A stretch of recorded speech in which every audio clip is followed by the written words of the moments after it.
There's also an awful lot we can do with the power of positive thinking. A lot of times when someone's feeling anxious or depressed, they might be having thoughts that are unhelpful. They might feel true at the time, but they might make your mood worse.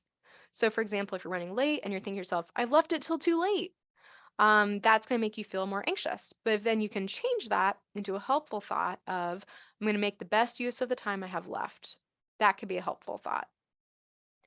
Um, Next slide.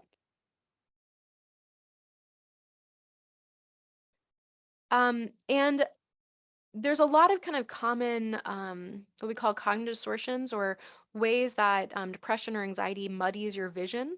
And you can talk with kids at a neutral time about some of the things that they might, some of the cognitive distortions they might have. So, for example, minimizing the good things and focusing instead and magnifying the negative things, kind of being black or white in your thinking, assuming you know exactly what negative or bad thing is going to happen. That's the fortune teller.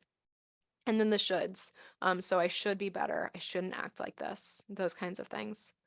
Um, you can also point out your own cognitive distortions that you might have with humor, and then model for kids being like, oh my gosh, I was doing the shoulds again. Let's change that to a more helpful thought.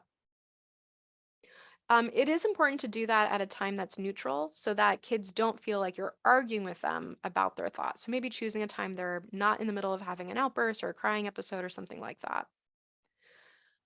Um, And then the last strategy is for kids who are constant worriers. It can be helpful if they're worrying all day long to find a way to try to consolidate that to a shorter time during the day. And we call this worry time.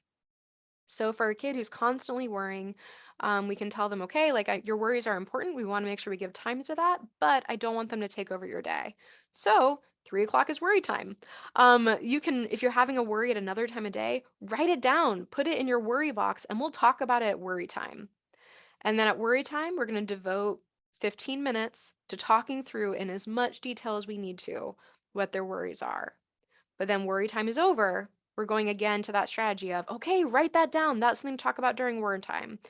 And that way we're not having that worry or anxiety taking over the whole day. I will say that worry time is something that if someone gets to over focus on it, they're kind of obsessing about worry time, that'd be a great example of a time where a kid needs to work in more targeted or individual therapy.